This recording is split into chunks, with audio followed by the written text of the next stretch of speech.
friends to this last lecture of week 6 or module 6, and in this week we are talking about the chemical kinetics of different soil chemical processes.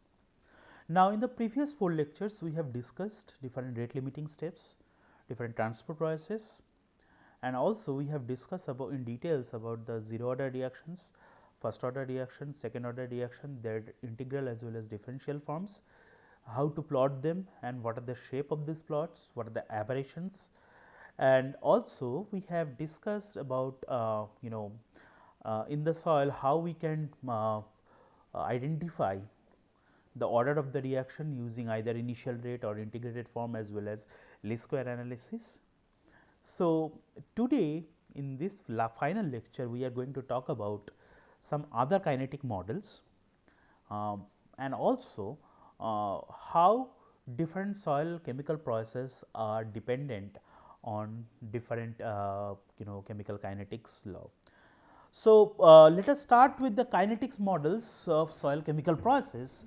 Now, we know that the first order models have been widely used to describe the kinetics of soil chemical processes, and a various ordered equations like zero order, then zero order reaction, then second order reaction, fractional order reaction, and Elovich reaction, power function or fractional power, and parabolic diffusion models are used.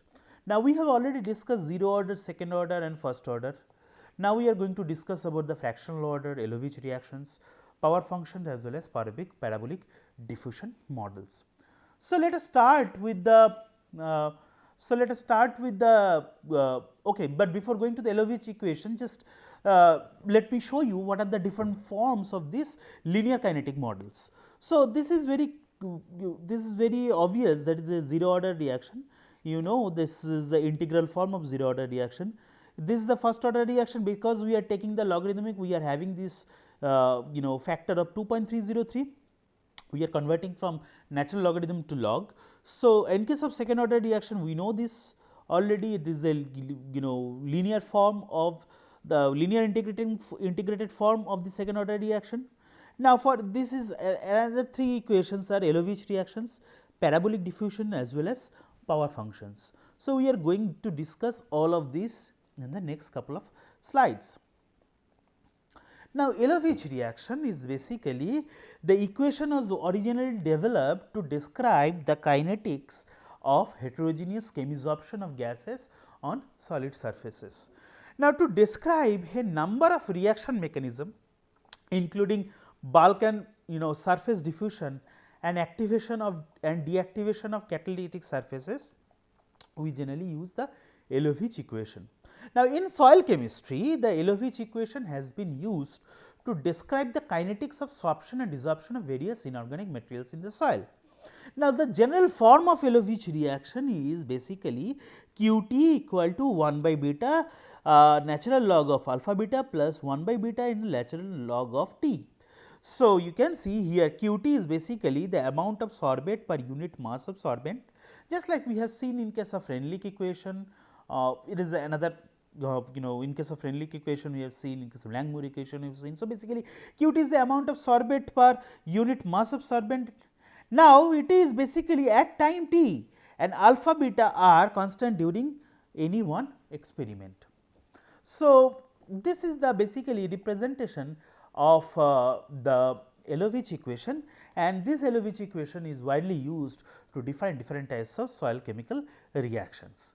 Now, again we see that this is the Elovich reaction. So, if we plot the Qt versus log ln of t, so here we can see ln of t versus Qt, we will basically give a linear relationship. So, if the Elovich equation is applicable with a slope of obviously with a slope of alpha by beta. So, here you can see this is the slope and an intercept of this term. So, 1 by beta ln of alpha beta. So, to plot an Elovich equation for now, this plot basically showing a plot of Elovich equation for phosphate sorption on 2 soils, where basically C0 is the initial phosphate sorption and C0 basically is the initial phosphorus concentration at time 0, and C is the phosphorus concentration in soil solution at time t. Now, the quantity basically C0 minus C can be equated to Qt, which is the amount of sorbate at time t. Obviously, this is the difference is the amount which is basically getting absorbed. Okay. So, this is an LOVH equation. You can see this is the concentration we are putting in the y axis, in the x axis we are putting the logarithmic of natural log of t, and we are getting two straight lines. Okay. So, this is how we represent the LOVH equation. Remember, the C0 minus C is basically the another representation of Qt. Now, the another kinetic model which we use is called parabolic diffusion equation. Now, the parabolic diffusion equation is often used to indicate that diffusion control phenomena are basically rate limiting. Okay. Now, we have already discussed about different types of diffusion in our first lecture of week 6. So, it was originally derived based on radial diffusion in a cylinder where the ion concentration throughout the cylinder is uniform. Now, remember that it is also assumed that the ion diffusion through the upper and lower faces of the cylinder is basically negligible in case of this parabolic diffusion equation. So, following the scientist Crank in 1976, the parabolic diffusion equation as applicable to soil can be expressed in terms of this equation, where Qt minus Qt by Q infinity equal to 4 by pi to the power half into capital D T to the power half by r square minus dt by r square, whereas this r is the average radius of the soil particle. Qt we have already defined, amount of sorbate per gram of amount of sorbate per unit adsorbent, and this Q infinity is basically the corresponding quantity of sorbate at equilibrium, and D is the diffusion coefficient. So, this is basically representation of detailed representation of parabolic diffusion equation. However, we can simplify this. So, let us see the simplified form of this parabolic equation. So, if we simplify this parabolic equation, it will basically can be expressed in terms of Qt by Q infinity equal to R d t to the power half plus constant. So, here R d is the overall diffusion coefficient, and if the parabolic diffusion law is valid, then if we plot the Qt by Q infinity versus T half, then it should yield a linear relationship, obviously, as you can see from there. So, if you can use this as an intercept, and if this R d is a slope, then if we plot this Qt by Q infinity versus time, then we will basically get a linear relationship, because it is expressed in terms of a straight line. Now, the diffusion equation has successfully described metal reaction on soils and soil constituents, feldspar weathering and pesticide reaction. So, not only from the dissolution point of view of feldspar or primary minerals into the secondary minerals, but also from pesticide reaction into the soil also, it is very important, this parabolic diffusion equation. We will see on one example in the coming slides. Now, let us talk about the fractional power or power function equation. So, this equation can be expressed in terms of this, that is Q equal to kT to the power V, where Q is the amount of sorbate per unit mass of sorbent, and K and V are the constant where V is positive and less than 1. Now, remember equation 15, this equation is basically empirical, and except for the case where V equal to 0.5, when this equation basically convert into parabolic diffusion equation. So, fractional power or power function equation can convert into the parabolic diffusion coefficient when the constant V takes a value of 0.5. Now, the equation is used to describe the kinetics of different soil chemical processes also.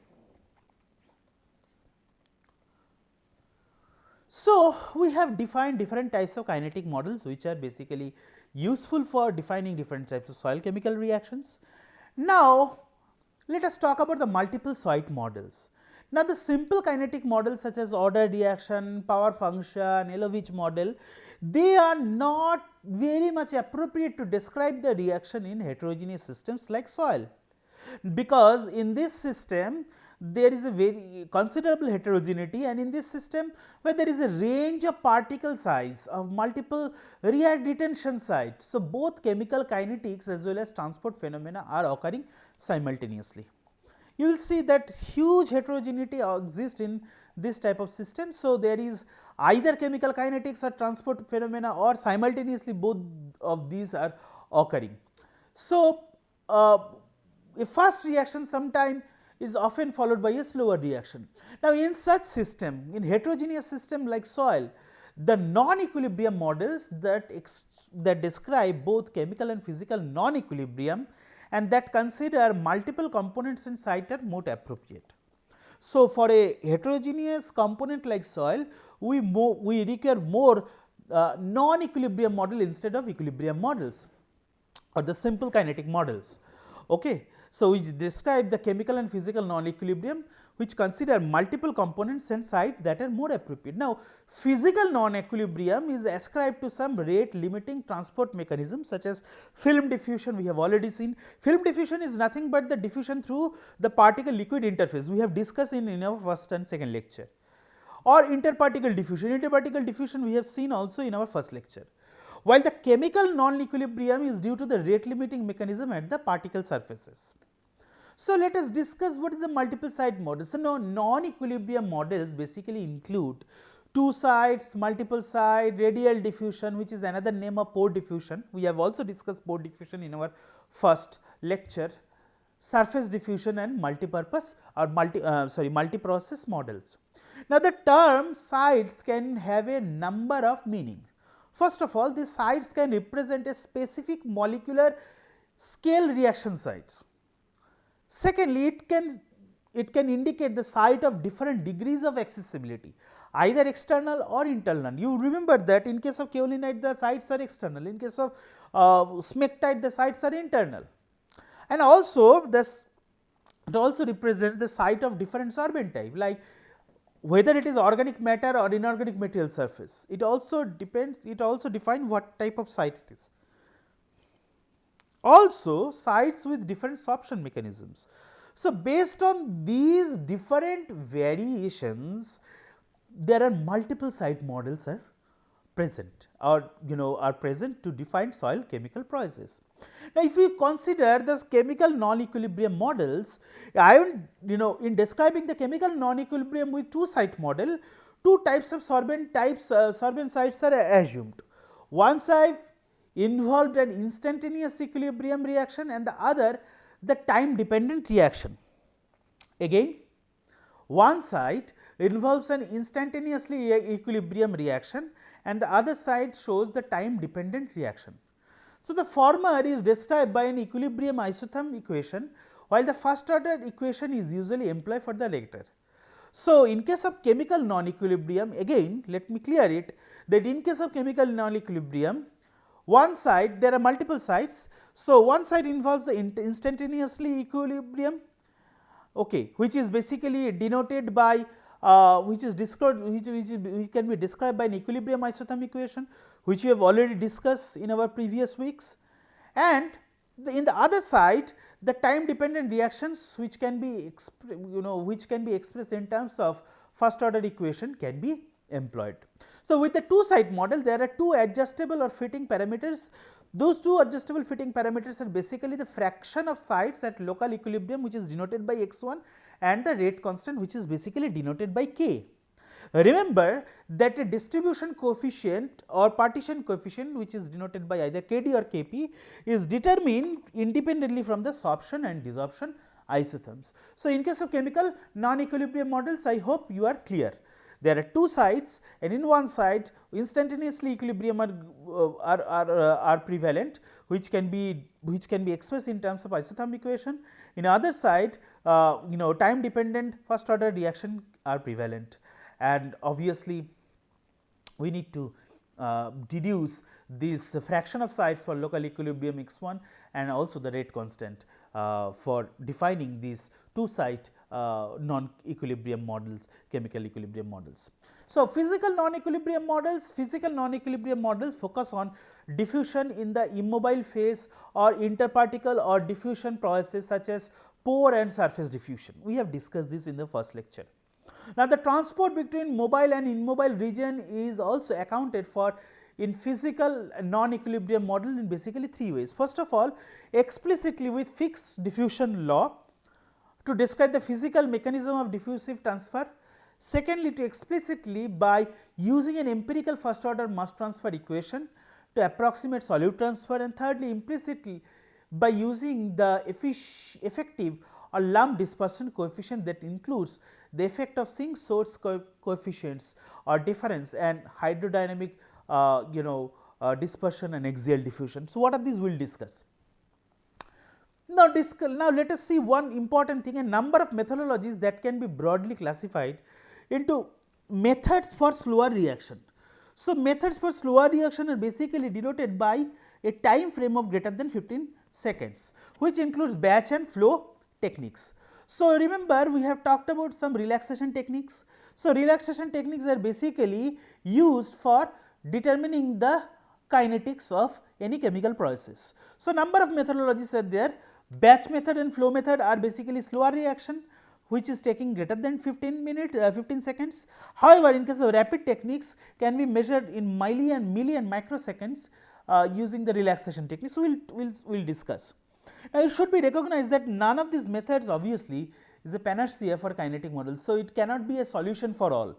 Okay. It depends on various conditions we apply different techniques. So, let us discuss one by one. So, batch method, we are not going to talk about the batch method, we are going to talk about we are going to talk about the flow methods in using some diagrams, but let us give you some brief idea about the batch method. Now, it is the simplest batch technique, and adsorbent is basically placed in a series of vessels such as centrifuge tube with a particular volume of adsorptive, and the tubes are basically then mixed by shaking or stirring in the centrifuge. At various times the suspension is basically filtered to obtain a clear supernatant for subsequent analysis. We know that. So, this is a batch method.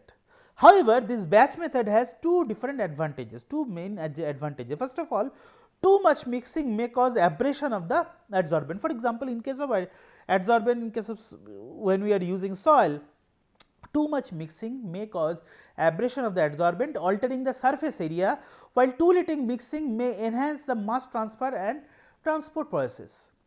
Often, and the second disadvantage is, often the reaction is completed before the measurement can be made. So, this is the another major disadvantage of batch method. So, to remove this disadvantage, we generally go for the flow method. So, what is the flow method? So, flow method can range from continuous flow method technique to stirred flow methods technique. So, in case of continuous flow method technique, which is similar to liquid phase chromatography, and in case of stirred flow method, that combines the aspect of both batch method as well as flow method. However, problems with continuous flow method is that the colloidal particles may not be dispersed. So, this is an example of continuous flow method. You can see this is a diagram, it shows a diagram, it shows the setup of the continuous flow method. Now, in the continuous flow method, basically this is an experimental setup. You can see here the reservoir with a solution. So, this solution is basically pumped up by a peristaltic pump with a constant rate of flow, and then the adsorbent is basically placed and also supported in the thin discs on membrane filter. So, basically the solution is basically run through this membrane filter, which contains the adsorbent or soil at a particular rate through this peristaltic pump from the bottom, and the background solution basically pumped from the reservoir in this, and then it is basically the aliquots are collected by this fractional collector. So, again here the soil is basically dispersed, or soil is basically rested on this, supported on this thin disc, basically supported on this membrane filter, and the solution, the background solution is basically pumped up by this peristaltic pump at a constant rate, and this aliquot is basically collected by this fractional collector. So, this is called the flow method. Now, problems with the continuous flow method is that the colloidal particles may not be dispersed. So, here the colloidal particles are basically rested on this thin disc. So, there is no chance of dispersion of these colloidal particles when we are moving or when we are pushing the solution through this peristaltic pump. So, this is one of the major disadvantage. Now, the steered flow method now has several advantages over the constant flow techniques and other kinetic methods. So, basically if you see, the reaction rates are independent, these are the 7 advantages. Reaction rates are independent of the physical properties of the porous media, then same apparatus can be used for adsorption and desorption experiment, dissolved species are removed, continuous measurement allow for monitoring reactions progress, experimental factors such as flow rate and adsorbent mass can be easily altered, a variety of solids can be used with this technique, and the adsorbent is dispersed and dilution errors can be measured. So, these are some advantages of using the steered flow method.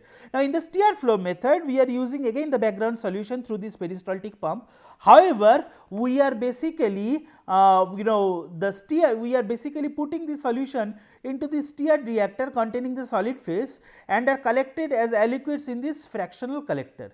So, the separation of the solid liquid phases is accomplished by the membrane filter, which may be adjusted at the outlet of the steered reactor. So, here the adsorbent is more dispersed. So, that is why the more reaction time it can mimic the actual reaction which is actually going in the soil system.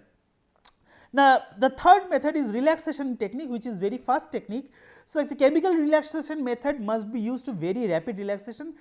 These methods are basically divided into pressure jump method, electrical field pulse method, temperature jump method and concentration jump method. Now, remember that all these chemical relaxation methods are based on the theory that the equilibrium of a system can be rapidly perturbed by some external factors such as pressure, temperature and electric field strength. So, when there is a perturbation or when there is a sudden change, we can measure using some sophisticated electrical techniques. So, that is called relaxation technique.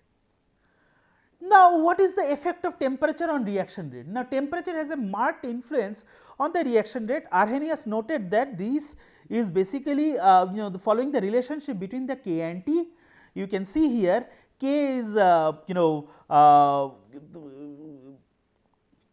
reaction rate, whereas AF is the frequency factor, EA is the energy of activation. You know that converting this equation to a linear form, we will get this linear form, and from this linear form, if we plot the natural logarithm of k versus 1 by t, we would get a linear relationship with the slope which is equal to minus EA by R and intercept equal to log of AF or natural logarithm of AF. So, this is basically the effect of temperature on reaction rate.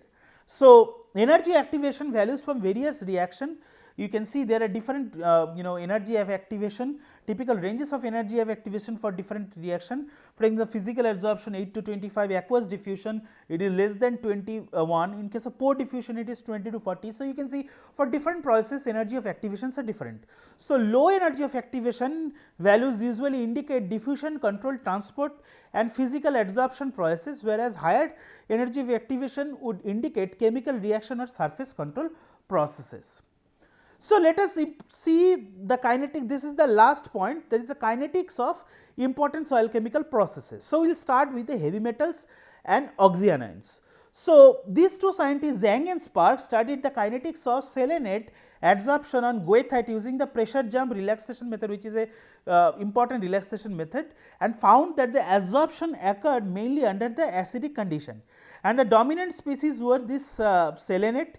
So, a single reaction was observed in the mechanism proposed were this XOH plus X plus or proton, then selenate, and then you can see the selenate is basically adsorbed onto the surface. So, how it happens? So, basically where XOH is basically 1 mole of reactive surface hydroxyl, which is bound to an iron ion in goethite. Now, if we basically convert this equation into a linearized form, we can assume this linearized equation. So, where these terms in the brackets which we can see are the concentration of the species at the equilibrium stage. So, basically this adsorption of selenate onto this surface hydroxyl group to an Fe ion can be expressed in terms of this in terms of this linear equation. Now, since the reaction was conducted at the solid liquid interface, the electrostatic effect must be considered to calculate the intrinsic rate of constant, which is basically denoted by K1 and K minus 1. Now, using the modified triple layer model to obtain the electrostatic potential, we can see a first order reaction. So, the whole reaction of this adsorption of selenate into this surface hydroxyl group of an iron atom can be expressed in terms of this first order reaction, and if you can plot this, you will get this type of straight line. So, this is an example of chemical kinetics which is happening while adsorption of different heavy metals as well as oxyanions. Now, let us see an example, practical example from practical example here. Here you can see there are 3 graphs, and this first graph is basically shows the kinetics of nickel sorption on pyrophyllite, which is an important clay mineral, then kaolinite and also gibbsite and montmorillonite from a 3 millimolar nickel solution with an ionic strength of 0.1 molar of sodium nitrate and a pH of 7.5, and this graph B basically shows the kinetics of lead sorption. So, the kinetic of lead sorption on a soil from 12.25 millimolar lead solution with an ionic strength of 0.05 molar and a pH of 5.5, and this C is basically, the graph C is basically showing the kinetics of arsenate form, which is S5 sorption of ferrihydride at pH 8.9, 8 and 9. So, this is showing the how different metal ions and oxyanions sorbed onto the clay surfaces and following different and when we plot them, what type of linear form it will assume. So, these are practical examples of kinetics of metal and oxyanion sorption on mineral of soil.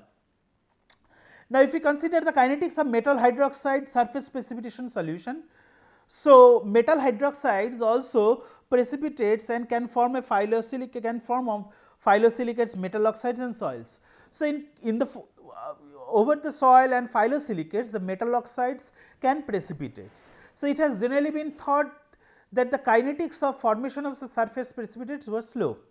Now, here you can see this is basically this graph basically showing mixed NiAl hydroxide precipitates formed on pyrophyllite with 15 minute, and then they grow in intensity. As you can see, the intensity is increasing as the time is increasing. So, this is basically perfect example of metal hydroxide precipitation, how it can form on the phyllosilicates and how its intensity changes over time. Okay.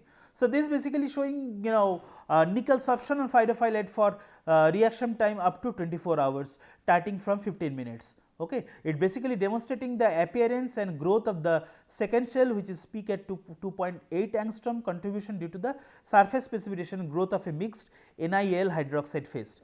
So, this is another example of how this chemical kinetics occurs in case of metal hydroxide surface precipitation or dissolution. When we talk about the organic contaminants, the slow diffusion of the organic contaminants in soil organic matter by considering, we can consider the diffusion is slow because of it is the soil organic matter has the combination of rubbery and glassy polymers. Now, the rubbery polymers, as you can see here, there is a light shaded portion are characterized by an expanded, flexible and highly solvated structure. with pores of sub-nanometers, with pores of sub-nanometer dimension, and sorption in this rubbery phase results in linear, non-competitive and reversible behavior. However, there is another polymer, another phase is there which is called a glassy phase. It shows the pores that are also sub-nanometer in size, and sorption in this phase is characterized by nonlinearity, and it is basically competitive. So, you can see based on these two different polymers or two different phases, glassy phases as well as rubbery phases, the linearity varies, linearity of absorption varies, and as a result also as a whole the organic contaminant shows there is a slow diffusion of organic chemicals in soil organic matter. So, ion exchange kinetics also dependent on adsorbent on the ion. You know, the reaction rates are much more rapid on kaolinite, we have already discussed, because of the external site. Then the exchange sites are external, the reaction rates are more rapid in case of kaolinite as compared to vermiculite, and type of ion has a pronounced effect on the rate of exchange. As you can see, the rate of reaction is quite high in case of kaolinite as compared to the vermiculite. Now, exchange of ions like potassium, ammonium and cesium is often slower than that of calcium and magnesium. So, that shows that type of ion has a pronounced effect on the rate of exchange. So, kinetics of mineral dissolution, it basically consists of different rate limiting steps, and so dissolution of mineral involves several steps like mass transfer of dissolved reactants from bulk solution to the mineral surface, adsorption of solutes, interlattice transfer of reactant species, surface chemical reactions, removal of reactants from the surface, and mass transfer of products into the bulk solution. So, basically dissolution of minerals involve these 6 different steps. Now, this first step and sixth step is basically mass transfer. However, the other steps are occurring in the reacting species on the surface of the reacting species. So, let us see what is their implication. So, kinetics of mineral dissolution under field condition, mineral dissolution is slow and mass transfer of reactants of products in the aqueous phase is not rate limiting. So, basically we know that step 1 and step 6 are mass transfer, they are not rate limiting, and mineral dissolution is slow under the field condition. So, thus the rate limiting steps, what are the rate limiting steps? So, the remaining steps are rate limiting steps.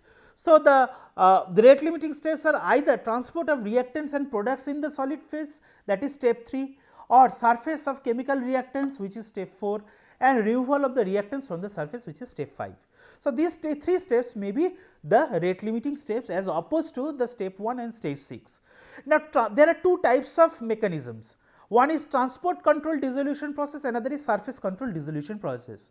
Now, in case of transport control dissolution process, those controlled by mass transfer or diffusion can be described by a parabolic rate of law. We know this is a form of parabolic rate of law, where R is the reaction rate, C is the concentration in solution, T is the time, and K is the reaction rate of the constant. We already know that. So, this is basically transport control dissolution reaction, which is denoted by this parabolic rate of law. Now, if we integrate that, we will get this form, which is basically C equal to C0 2K T to the power halves, where C0 is the initial concentration in solution. So, if the surface reaction are slow compared to the transport reaction, dissolution is surface controlled. So, surface reaction is slow compared to the transport reaction, the dissolution is surface controlled, and dissolution reaction, for example, this type of reactions occur in case of silicates and oxides. The second type of reaction is surface control reaction. The concentration of solutes next to the surface are equal to the bulk solution concentration, and the dissolution kinetics are 0 order if steady state condition are operational on the surface. So, that since it is following that the dissolution rate R is basically R equal to K into A, R is proportional to the mineral surface area A. Thus, for a surface control reaction, the relationship between time C and the relation between time and C should be linear. So, this is how the dissolution rate in case of surface control reaction can be expressed in a linear form. So, here you can see the graphs of transport versus surface control dissolution. It is a schematic representation. In solution C, as you can see, as a function of distance from the surface, in case of transport content, the concentration continuously decrease with the increase of distance. However, in case of surface control, the concentration is constant with the change of distance. Okay. And on the lower part of the figure, you can see the change in concentration is given as a function of time. So, you can see in case of time and in case of concentration, it is following the parabolic curve, and it is following the straight line. This is showing the transport control as well as surface control phenomena in case of dissolution of a mineral. Okay. So, I hope it is now clear to you. If you see that increasing the distance, there is a concentration decrease from the surface, and obviously with the increase of time, with the pass of time, the concentration increase. However, in case of surface control, the concentration in the bulk of the solution is basically constant. However, the rate is also increasing linearly. Okay. This is also showing the linear dissolution kinetics observed in dissolution of these alumina, representative of processes whose rates are controlled by the surface reaction and not by the transport reaction. As you can see in this process, if you plot concentration versus time, you will get a linear like a plot. So, similarly, you can see these reactions are basically controlled by surface reaction and not by transport reaction.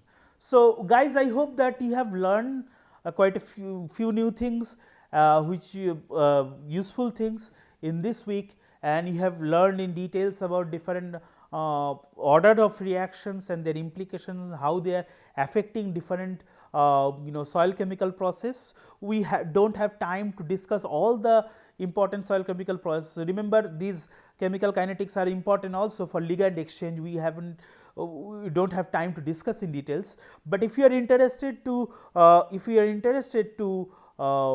see more details of the application of chemical kinetics in soil chemical process, you can consult these books. One is Environmental Soil Chemistry by Donald Sparks, Principle of Soil Chemistry by Kim, and then Petrucci, General Chemistry. You can follow this book. These book are detailing these book have more details of these reactions, and you will be having more knowledge while you go through these chapters from these books. So, I hope that you have learned something new. Let us wrap up this week, and let us go to our next week of lecture, where we will discuss some new aspect of environmental soil chemistry. Thank you.